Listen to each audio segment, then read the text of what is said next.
He's a registered counsellor, a registered psychologist. I think he's a psychologist. He's definitely a registered counsellor.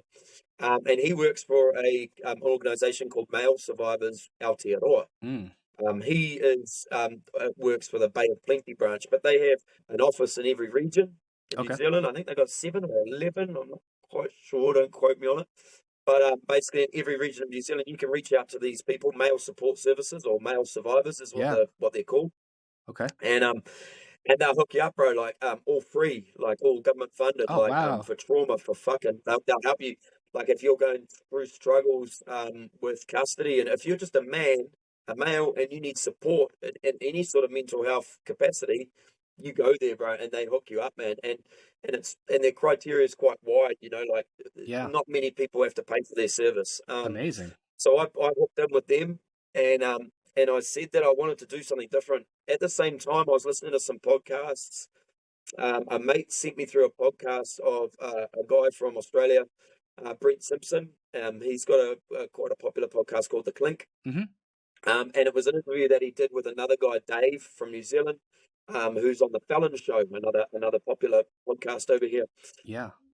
And this guy, Simo, Brent, he biked across Australia like 3,000 kilometres to raise awareness for male survivors of sexual abuse.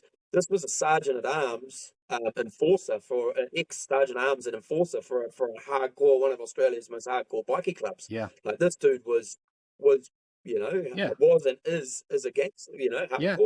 And I thought, if this guy can make, because I'm listening to this podcast, I'm watching it, I'm like, holy fuck, man, if this dude can do it and not even be ashamed or embarrassed, if this guy can be vulnerable, that's badass, I can, you know what I mean? Yeah. So amazing. I thought, I'm not going to ride a push bike, but I thought, fuck it, I'll walk the country. I'll walk New Zealand. Yeah. So that's what I decided to do. So I went to my counsellor dude and I said, look, bro, I want to walk the whole country and raise awareness, and I want to heal myself. I want to find myself. I want to scream like no one's there. I want to cry. I want to laugh. I just want to fucking go on a journey, I just pilgrimage, whatever you call it, man. I need to find, I need to do this. And so he's like, yeah, bro, I'll support you, whatever. He's like, however, told my sisters and my wife and shit, and said, look, this is what I want to do. My sister's awesome. She's got a marketing and advertising company. So straight away, she was like, right, let's create a social media. Let's do this. Let's do that. I've never been on social media in my life. I was scared of social media, bro. So yeah, we created this page, The Road to Healing Aotearoa, and fucking, I sold my truck. I sold some of my tools. I fucking got some loans off. I begged, borrowed, and stole basically to rack up some funds. And on the 24th of October last year, I flew to the bottom of New Zealand, and I started walking to the top. That's amazing. So okay,